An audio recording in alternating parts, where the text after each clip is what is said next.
Hello विद्यार्थियों, मैं रवि कुमार आपका स्वागत करता हूं जीएचपी कोचिंग चैनल में।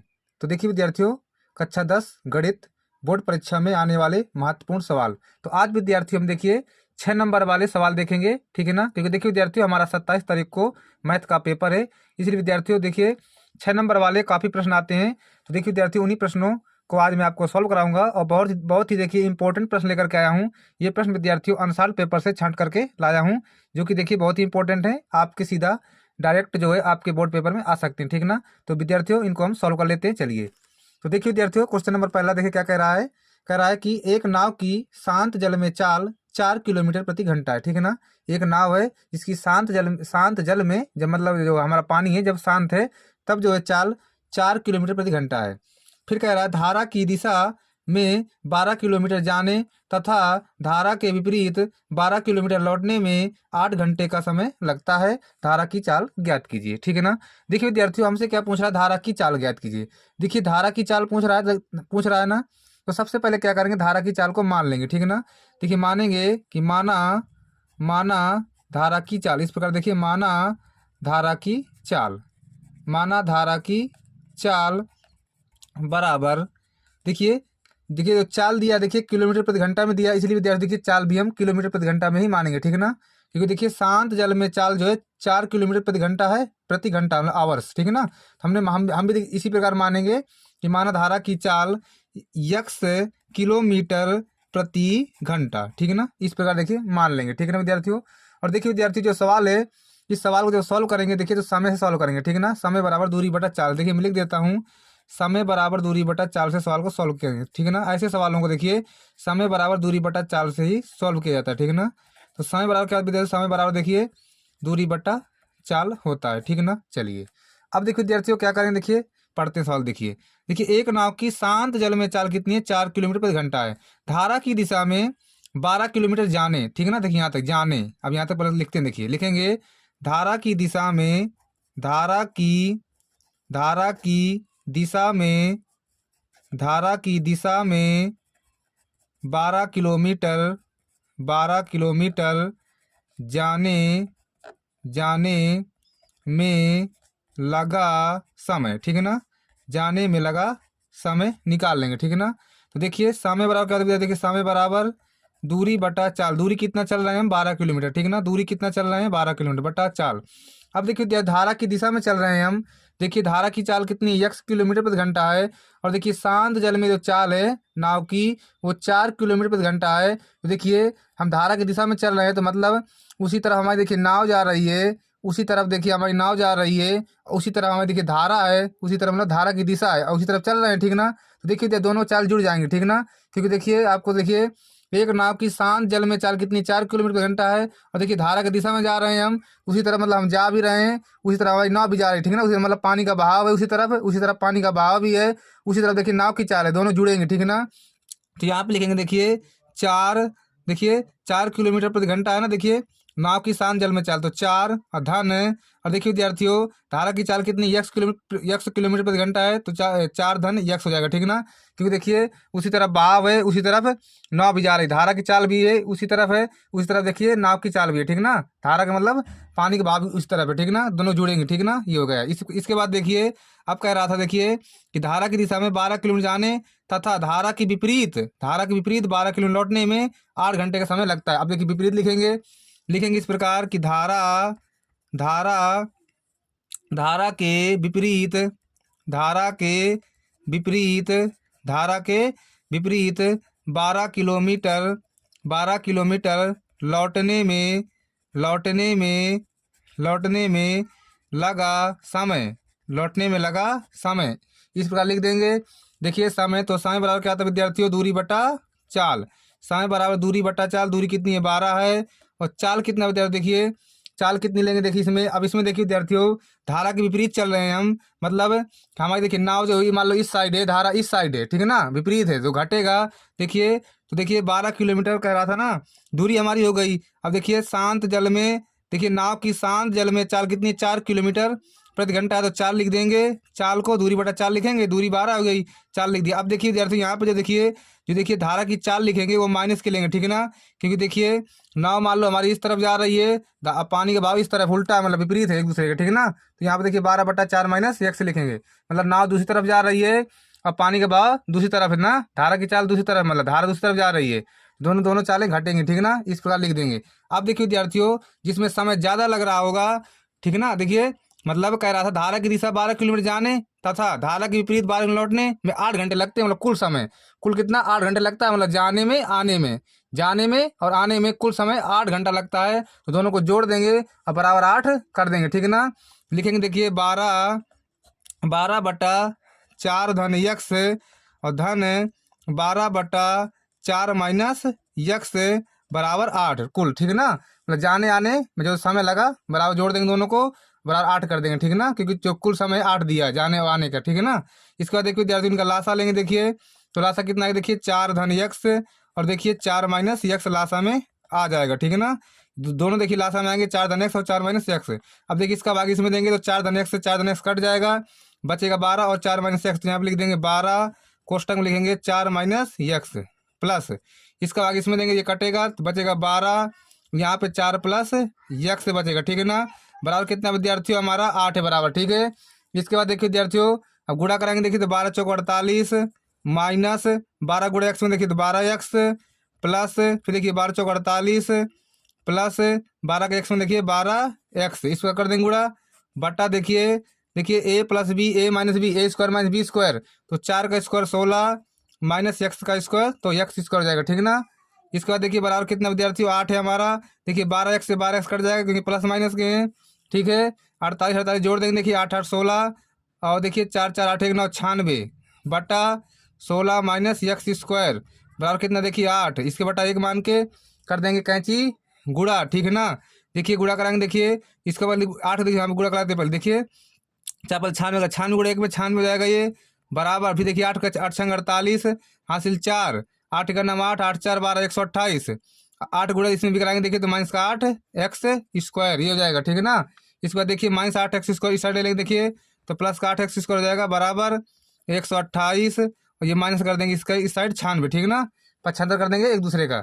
देखिए 8 एक्स स्क्वायर बराबर, अब देखिए 128 में 96 घटा देंगे, तो देखिए विद्यार्थियों जब 128 यहाँ पे देखिए 96 घटाएंगे, देखिए 128 में 96 घटाएंगे तो 8 में 6 जाएगा 2, यहाँ बचेगा देखिए 12 में जाएगा 3 9 3 12, ठीक है ना, 32 बचा, क्या बचा देखिए 32, फिर काट देंगे देखिए तो 8 चौको 32 ये कट जाएगा, तो देखिए एक्स स्क्वायर बराबर कितना आएगा, देखिए 4 आएगा, एक्स स्क्वायर कितना है विद्यार्थियों 4 आया हमारा ना।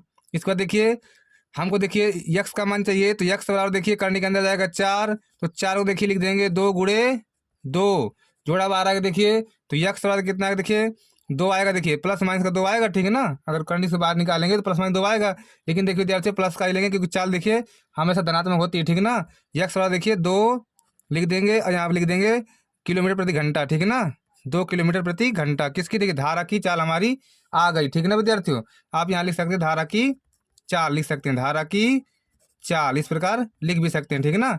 ये हमारा देखिए उत्तर है और आपके समझ में आया होगा। चलिए विद्यार्थियों अगला क्वेश्चन सॉल्व कर लेते हैं, चलिए। तो देखिए विद्यार्थियों दूसरा क्वेश्चन करते हैं, देखिए कह रहा भूमि पर स्थित बिंदु यक्स से ऊर्ध्वाधर स्थित मीनार पी क्यू के शीर्ष क्यू का उन्नयन कोण 60 अंश है।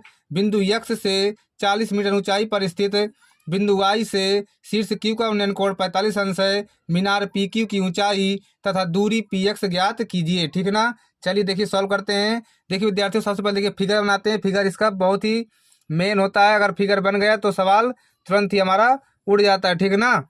देखिए भूमि पर स्थित बिंदु, देखिए भूमि पर स्थित बिंदु यक्स से, ठीक है ना। देखिए विद्यार्थियों यहाँ पे एक बिंदु मानते हैं, इस बिंदु का नाम मैं एक्स दे देता हूँ, ठीक है ना। ये एक बिंदु है, इसका नाम एक्स दे दिया। तो कह रहा भूमि पर स्थित बिंदु यक्स से ऊर्ध्वाधर स्थित मीनार पी क्यू, देखिए यहाँ पे देखिए एक मीनार विद्यार्थी इस प्रकार, ये देखिए हमारी मीनार है, ठीक है ना, जमीन पे खड़ी है, ये बिंदु भी देखिए जमीन पे हमारा, ठीक है ना। ये देखिए हमारी मीनार है, जिस मीनार का नाम क्या देखिए पी और यहाँ पे देखिए क्यू, ठीक है ना। इस मीनार का नाम क्या देखिए पी क्यू। करा भूमि पर स्थित बिंदु यक्स से ऊर्ध्वाधर स्थित मीनार पी क्यू के शीर्ष का उन्नयन कोण, शीर्ष क्यू का उन्नयन कोण 60 अंश है। इसका उन्नयन कोण कितना विद्यार्थी देखिए, ये उन्नयन कोण देखिए कितना है 60 अंश है, ये कितना है 60 अंश है। फिर कह रहा बिंदु, फिर देखिए कह रहा बिंदु यक्स से 40 मीटर ऊंचाई पर स्थित बिंदु वाई, देखिए विद्यार्थियों यहाँ पे जो है देखिए एक बिंदु वाई भी है यहाँ पे, ठीक है ना। यहाँ पे एक बिंदु क्या देखिए वाई है, कितनी दूरी पर है, यक्स से 40 सेंटीमीटर दूरी पर है, ठीक ना, सॉरी 40 मीटर दूरी पर है, कितना है 40 मीटर। देखिए बिंदु यक्स से 40 मीटर ऊंचाई पर ये जो बिंदु है 40 मीटर ऊंचाई पर स्थित बिंदु वाई, तो यहाँ पे देखिए ये कितना है 40 मीटर ऊंचाई पर है, ठीक ना, ये कितना देखिए 40 मीटर ऊंचाई पर स्थित बिंदु वाई, ये वाई है 40 मीटर दूरी पर यक्स से, ठीक ना। वाई से शीर्ष का उन्नयन, शीर्ष क्यू का उन्नयन कोण 45 अंश है, शीर्ष क्यू का उन्नयन कोण कितना देखिए ये 45 अंश है। देखिए ये कोण कितना विद्यार्थियों 45 है। देखिए इसको इस प्रकार कर देंगे, इस प्रकार ये कितना देखिए ये 45 अंश है, इस प्रकार देखिए लिख देंगे ये 45 अंश है, ठीक ना। देखिए हमारा फिगर बन गया। फिगर मीनार पी क्यू की ऊंचाई, पी क्यू की ऊंचाई पूरी ऊंचाई पूछ रहा है। देखिए अगर 40 ये है, देखिए 40 अगर हमारी विद्यार्थी ये होगी तो 40 देखिए हमारी ये भी है, ठीक ना, यहाँ से यहाँ तक ये भी देखिए हमारी 40 ही मानी जाएगी। अब देखिए अगर चित्र देखिए थोड़ा सही से नहीं बना है, मतलब लग नहीं रहा कि 40 होगी ना, ठीक है ना, आप समझ सकते हैं ये बराबर बनना चाहिए। अगर देखिए 40 ये 40 ये भी होगी, ठीक ना। इसको क्या मान लेते, देखिए इसको मैं मान लेता हूँ वाई मान लेता हूँ, चलिए इसको ये दूरी को वाई मान लेता हूँ, ठीक है ना। और देखिए हमको पी एक्स भी चाहिए, इसकी दूरी को भी निकालना है, ठीक है ना, इसको भी निकालना है, ठीक ना, दोनों निकालना है। चलिए देखिए हमको पी क्यू पूरी चाहिए और पी एक्स भी चाहिए, चलिए देखिए निकाल लेते हैं। तो देखिए विद्यार्थी इसमें दो त्रिभुज हैं, देखिए लिखेंगे कि समकोण त्रिभुज, समकोण समकोण त्रिभुज।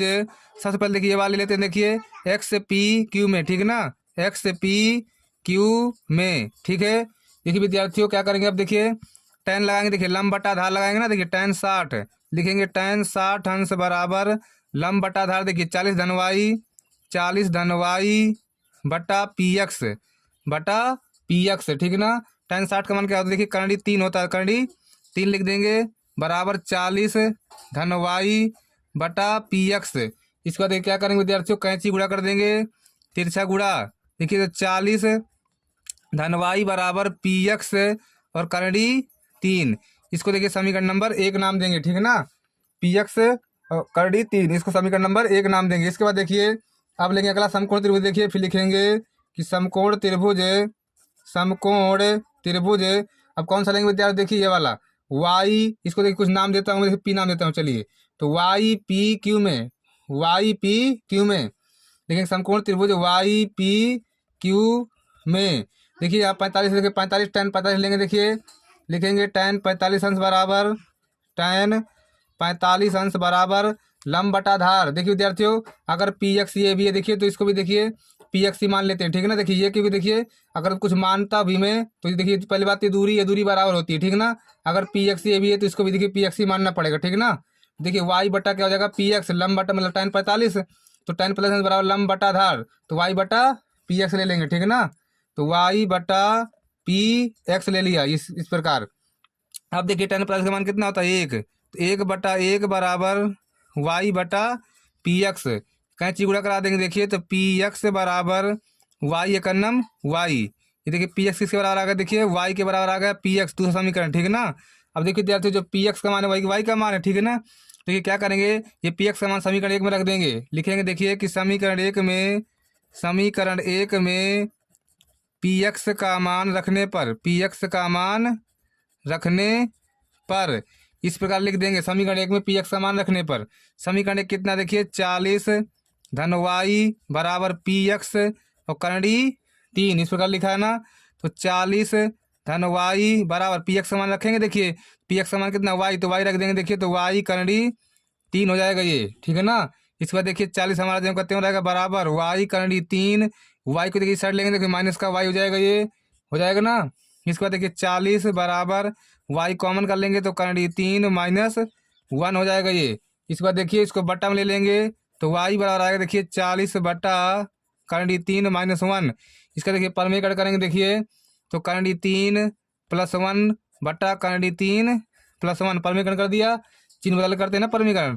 देखिए कितना आएगा वाई बराबर आएगा, देखिए हमारे पास देखिए विद्यार्थी वाई कितना आएगा, देखिए 40 कोष्टक देगा, कोष्टक में देखिए करंडी 3 प्लस 1 बटा देखिए ए माइनस बी, ए प्लस बी, ए स्क्वायर माइनस बी स्क्वायर, करंडी 3 का स्क्वायर करेंगे 3 माइनस 1 का स्क्वायर करेंगे 1, ये हो जाएगा ना। इसके बाद देखिए वाई बराबर मिलेगा, देखिए 40 कोष्टक करंडी 3 प्लस 1 बटा 3 में जाएगा 2 का भाग देंगे, देखिए 20 बार में, ठीक ना, 20 बार में कटेगा ये 20 बार में। देखिए वाई का मान कितना मिलेगा 20 कोष्टक करंडी 3 प्लस 1। देखिए विद्यार्थी वाई का मान हमको ये मिला ठीक है ना। ये y का मान मिल गया। अब देखिए विद्यार्थी जो y का मान है वही px का मान है, ठीक है ना। देखिए क्योंकि देखिए चूंकि चूंकि देखिए px से बराबर क्या, देखिए y के, देखिए जो y का मान है वही px का मान है, px हमसे पूछ रहा है। देखिए तो px का मान कितना आया, 20 कोष्टक कर्ण 3 प्लस 1, ये px का मान आया, ठीक है ना। इसका हमसे पूछ रहा था, ये कह रहा था कि पी की ऊंचाई बताओ, तो लिखेंगे मीनार पी की ऊंचाई, मीनार पी क्यू की ऊंचाई, मीनार पी क्यू की ऊंचाई उसको भी निकाल लेते हैं। देखिए तो मीनार जब पी क्यू की ऊंचाई लिखेंगे, देखिए तो कितना, देखिए विद्यार्थी पी की ऊंचाई, देखिए वाई का मान, देखिए आप देख सकते हो विद्यार्थी यहाँ चित्र में, देखिए ये देखिए चित्र जैसे, देखिए वाई का मान हमने निकाल लिया है और 40 जोड़ देंगे उसमें, ठीक है ना। वाई का मान तो निकाल लिया, 40 जोड़ देंगे, पूरा पी क्यू का मान हमारा आ जाएगा, ठीक है ना। पूरी मीनार की ऊंचाई आ जाएगी हमारी। तो देखिए 40 में जोड़ देंगे हम वाई का मान, तो वाई का मान कितना है, देखिए वाई का मान आया है ये देखिए 20 कोष्टक कर्ण 3 प्लस 1, ठीक है ना। यहाँ देखिए वाई का मान आया है। इसके बाद देखिए विद्यार्थी क्या करेंगे, अब देखिए चाहे तो 20 कॉमन कर सकते हैं यहाँ से ना, तो 20 दूना 40 बचेगा धन, देखिए 20 तो कौन चला गया, तो कर्ण 3 ये प्लस 1 बचेगा, ठीक है ना। कितना का, देखिए 20 कोष्टक 2 1 3 धन कर्ण 3 मीटर। ये देखिए विद्यार्थी हमारी पूरा देखिए ऊंचाई हमारी आ जाएगी, ठीक है ना। पूरी हमारी देखिए ऊंचाई आ जाएगी मीनार की। तो इस तरीके विद्यार्थी हमारा क्वेश्चन हो गया। चलिए अगला क्वेश्चन सॉल्व कर लेते हैं। चलिए अगला क्वेश्चन देखिए विद्यार्थियों का, क्षैतिज तल में स्थित बिंदु ओ से उसी तल पर खड़े एक ऊर्ध्वाधर मीनार के शीर्ष का उन्नयन कोण 30 अंश है। फिर कह रहा मीनार की ओर 40 मिनट चलने पर उन्नयन कोण 60 अंश हो जाता है। मीनार की ऊंचाई ज्ञात कीजिए। तो देखिए विद्यार्थियों कह रहा क्षैतिज तल में स्थित, देखिए देखिए हमारा देखिए विद्यार्थियों क्षैतिज तल, देखिए जैसे इस प्रकार, देखिए ये हमारा देखिए क्षैतिज तल है, ठीक है ना। इसको देखिए क्षैतिज तल नाम देते हैं। जमीन जो होती है वो क्षैतिज होती है, देखिए क्षैतिज तल हमारा ये नाम है, ठीक है ना। इसको देखिए हमने क्षैतिज तल नाम दे दिया, ये हमारा क्षैतिज तल है। तो क्षैतिज तल में स्थित बिंदु ओ से, यहाँ पे देखिए एक बिंदु ओ है, बिंदु ओ से उसी तल पर खड़े एक ऊर्ध्वाधर मीनार, यहाँ पे देखिए विद्यार्थी एक मीनार खड़ी है इस प्रकार, देखिए यहाँ पर एक मीनार खड़ी है इस प्रकार, ठीक है ना। करा क्षैतिज तल में स्थित बिंदु ओ से उसी तल पर खड़े एक मीनार, एक ऊर्ध्वाधर मीनार के शीर्ष का उन्नयन कोण 30 अंश है। देखिए उन्नयन कोण कह रहा है, देखिए तो नीचे से ऊपर को देखते हैं तब उन्नयन कोण बनता है, ठीक है ना। जब नीचे से ऊपर की तरफ देखते हैं विद्यार्थियों तब उन्नयन कोण बनता है। ये कितना, देखिए 30 अंश है, ठीक है ना। कितना, 30 अंश है। फिर कहा मीनार की ओर 40 मिनट चलने पर, अब देखिए मान लो यहाँ थे अब यहाँ आ गए, ठीक है ना। यहाँ एक बिंदु यक्ष नाम देते हैं, यहाँ आ गए, तो ये कितना चले हम, देखिए 40 मीटर चले हम, ठीक है ना। कितना चले, यहाँ से यहाँ तक 40 मीटर चले हम। करा मीनार की ओर 40 मीटर चलने पर उन्नयन कोण 60 हो जाता है। कितना होता है उन्नयन कोण, अब उन्नयन कोण देखिए विद्यार्थियों 60 हो जाता है। कितना, 60 अंश हो जाता है। मीनार की ऊंचाई बताओ। ये पूरा देखिए एच का मान पूछ रहा है हमसे यहाँ से यहाँ तक, ठीक है ना। यहाँ से यहाँ तक देखिए मान पूछ रहा है, इसको देखिए मान लेते हैं यक्स यहाँ से यहाँ तक, ठीक है ना। ये देखिए इसको यक्स मान लेते हैं। और देखिए विद्यार्थियों नाम देते हैं ओ, इसको यक्स, इसको पी नाम देते हैं, इसको क्यू नाम देते हैं, कुछ भी नाम दे सकते हैं हम, ठीक है ना। ये हो गया। हमको देखिए क्या चाहिए, मीनार की ऊंचाई चाहिए कह रहा है। देखिए दो समकोण त्रिभुज, देखिए तो लिखेंगे समकोण त्रिभुज, समकोण त्रिभुज, देखिए एक्स पी, चाहिए पहले पूरा ये वाला लेते हैं, ठीक है ना, ये वाला ओ पी क्यू में, ओ पी क्यू में, ओ पी क्यू में जब करेंगे देखिए tan 30, लिखेंगे tan 30 अंश बराबर लंब बटा आधार, तो एच बटा, देखिए एच बटा आधार देखिए पूरा लेंगे, ये पूरा कितना, देखिए 40 धन यक्स है, ठीक है ना। ये 40 धन एक्स है। तो tan 30 का मान क्या होता है, देखिए 1/√3 होता है बराबर एच बटा 40 धन एक्स। कैंची गुणा करा देंगे, देखिए जब कैंची गुणा कराएंगे देखिए तो यच कर्ण 3 बराबर, देखिए इसको गुणा यहाँ को देखिए तो 40 धन यक्स हो जाएगा। इसको देखिए समीकरण नंबर 1 नाम दे देंगे, ठीक है ना। इसके बाद देखिए अगला समकोण त्रिभुज लेंगे, देखिए लिखेंगे समकोण त्रिभुज, समकोण त्रिभुज। अब कौन सा लेंगे विद्यार्थी, देखिए ये वाला, देखिए ये वाला लेंगे, देखिए एक्स पी क्यू में, ठीक है ना। समकोण त्रिभुज एक्स पी क्यू में, देखिए इसमें क्या, देखिए tan 60 है, तो tan 60 अंश बराबर लंब बटा आधार, तो एच बटा एक्स हो जाएगा, ठीक है ना। tan 60 देखिए लिखेंगे tan 60 अंश बराबर लंब बटा आधार, देखिए एच बटा एक्स हो जाएगा ये, ठीक है ना। तो tan 60 का मान क्या होता है विद्यार्थियों, कर्ण 3 होता है बटा 1 मान लेते हैं, एच बटा एक्स। कैंची गुणा कराएंगे तो देखिए यहाँ से एक्स कर्ण 3 हो जाएगा बराबर, देखिए एच, तो यहाँ से विद्यार्थी हम देखिए एक्स का मान निकाल लेते हैं, क्योंकि एक्स की हमको जरूरत नहीं, हमको एच का मान चाहिए, देखिए ठीक है ना। तो एक्स का मान निकालेंगे, देखिए बट्टा में आएगा, ये हो जाएगा। इसको दूसरा नाम देते हैं। अब देखिए ये एक्स का मान देखिए विद्यार्थियों समीकरण 1 में रख देंगे, तो एक्स गोल कर देंगे तो हमको देखिए ऊंचाई मिल जाएगी, ठीक है ना। हमको ऊंचाई एच का मान चाहिए, तो लिखेंगे कि समीकरण एक में, समीकरण 1 में यक्स का मान रखने पर, यक्स का मान रखने पर समीकरण 1 में। समीकरण 1 कितना हमारे पास देखिए, समीकरण 1 है यच करड़ी 3 बराबर 40 धन यक्स, यही ना। देखिए समीकरण 1 में यक्स का मान रखने पर तो यच करड़ी 3 बराबर 40 धन यक्स हमारा समीकरण 1 है। तो यहाँ पर देखिए एच करड़ी 3 बराबर 40 धन यक्स का मान यहाँ पर रख देते हैं ना, कितना एच बटा करड़ी 3 है, ठीक है ना, रख दिया। देखिए देखिए ध्यान से, सही है ना। देखिए एच करड़ी 3 बटा 40 धन यक्स, यक्स का मान देखिए यहाँ पर रख दिया है ना। इसके बाद देखिए एच करड़ी 3 जब कहते हो माइनस इस साइड आएगा, देखिए माइनस का एच बटा करड़ी 3 बराबर देखिए 40 हमारे यहीं पे रहेगा, ठीक है ना। इसके बाद देखिए इसका बटा 1 ले लेते हैं, एलसीएम लेंगे देखिए तो करड़ी 3 आएगा, 1 का भाग देंगे करड़ी 3 में, करड़ी 3 बार जाएगा, ठीक है ना। अब करड़ी 3 को इसमें करेंगे, करड़ी 3 हो जाएगा तो 3 एच हो जाएगा, माइनस करड़ी 3 का भाग करड़ी 3 एक, करड़ी 3 का भाग करड़ी 3 में एक बार जाएगा, 1 गुणा एच में तो एच हो जाएगा, बराबर कितना देखिए 40 बटा 1 कैंची गुणा कराते हैं, ठीक ना। फिर देखिए विद्यार्थियों 3 एच में 1 एच चला, 2 एच बचेंगे, 2 एच बराबर इसे उससे जाएगा देखिए तो 40 करड़ी 3 हो जाएगा, ठीक है ना। इसका देखिए 2 से काट देंगे, 2 से कटेगा 20 बार में ना, तो एच बराबर कितना मिलेगा 20 करड़ी 3। यही विद्यार्थी देखिए हमारी मीनार की ऊंचाई है, ठीक है ना। एच बराबर कितना 20 करड़ी 3, देखिए ये हमारी मीनार की ऊंचाई है। तो आपके समझ में आया होगा। तो चलिए विद्यार्थियों अगला क्वेश्चन सॉल्व कर लेते हैं, चलिए। तो देखिए विद्यार्थी अगला क्वेश्चन देखिए चौथा करा, देखिए ऋतु धारा के अनुकूल 2 घंटे में 20 किलोमीटर तैर सकती है और धारा के प्रतिकूल 2 घंटे में 4 किलोमीटर तैर सकती है।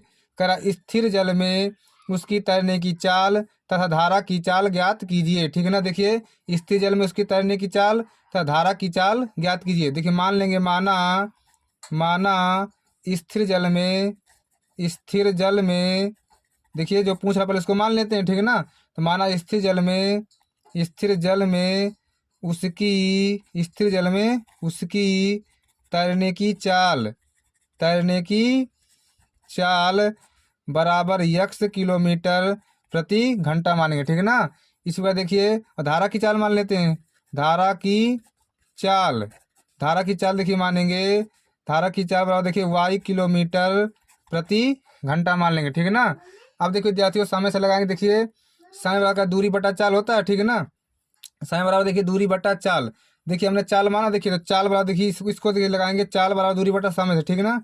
चाल बराबर देखिए दूरी बटा समय से इसको लगा देंगे, ठीक है ना। चाल और दूरी बटा समय से। अब देखिए सवाल पढ़ते हैं, ऋतु धारा के अनुकूल देखिए धारा के अनुकूल 2 घंटे में 20 किलोमीटर तैर सकती है, ठीक है ना। 2 घंटे में 20 किलोमीटर तैर सकती है ऋतु जो है धारा के अनुकूल। तो धारा के अनुकूल का मतलब विद्यार्थियों कि देखिए अगर देखिए धारा देखिए जैसे लिखा है इसमें कि माना स्थिर जल में उसकी तैरने की चाल इतनी है और धारा की चाल इतनी है, ठीक है ना। तो धारा के अनुकूल का मतलब है उसी तरफ ऋतु जा रही है, उसी तरफ मतलब ऋतु भी तैर रही है, उसी तरफ पानी का बहाव है, दोनों चालें मतलब उसी तरफ एक साइड है, दोनों चाल जुड़ेंगे, ठीक है ना। देखिए चाल बड़ा दूरी बटा समय से लगाएंगे, दोनों चाल जुड़ेंगे, देखिए तो दोनों के चाल जोड़ देंगे। और दूरी बटा समय, दूरी कितनी 20 किलोमीटर तैर रही है और समय कितना ले रही है, देखिए 2 घंटे ले रही है तैरने में, ठीक है ना, 2 घंटे। तो 2 दाम 20, देखिए तो यक्स धन वाई बराबर 10, ये देखिए हमारा पहला समीकरण हो गया, ठीक है ना। इसके बाद देखिए कह रहा है कि धारा के प्रतिकूल 2 घंटे में 4 किलोमीटर तैर सकती है। धारा के प्रतिकूल मतलब पानी का बहाव दूसरी तरफ है, अब ऋतु जो उल्टे उसके उल्टा तैर रही है, ठीक है ना। तो अब देखिए चाल घटेंगी, तो यक्स माइनस वाई बराबर देखिए चाल वाला दूरी बटा समय, दूरी कितनी है 4 किलोमीटर, समय 2 घंटा, 2 दूना 4, ये हो जाएगा। तो कितना है देखिए विद्यार्थियों यक्स माइनस वाई बराबर 2, इसको मानते हैं दूसरा, ठीक है ना। अब देखिए अब इनको रख लेंगे इसके नीचे, देखिए ठीक है ना, पहले वाला देखिए इसके नीचे रख लेते हैं, विलोपन से कर देंगे, ठीक है ना। यक्स प्लस वाई कितना 10 है, ये पहला वाला है, ठीक है ना। अब देखिए कर देंगे, देखिए जोड़ने पर इसको करेंगे, देखिए कि कट जाएगा ये, ठीक है ना, वाई वाला लिख देंगे जोड़ने पर, देखिए इसको काट देंगे इस प्रकार। तो यक्स 2 यक्स बराबर और 10 2 12, ठीक है ना। तो देखिए 2 से काटें तो छक्का 12, तो यक्स बराबर कितना 6 आया। यक्स देखिए यक्स का जो मान है विद्यार्थियों, ये देखिए स्थिर जल में उसके तैरने की चाल है, ठीक है ना। एक उत्तर आ गया देखिए, ठीक है ना, क्या है देखिए स्थिर जल में उसके तैरने की चाल आ गई। इसके बाद देखिए धारा की चाल निकालना है, तो लिखेंगे समीकरण 1 में इसका मान समीकरण 1 रख देते हैं, 2 में रख दो, उत्तर आ जाएगा, ठीक है ना, वाई का मान। तो समीकरण 1 में यक्स का मान रखने पर किसमें, समीकरण 1 में। तो समीकरण 1 हमारे पास विद्यार्थियों यक्स प्लस वाई बराबर 10 है, ठीक है ना, समीकरण 1।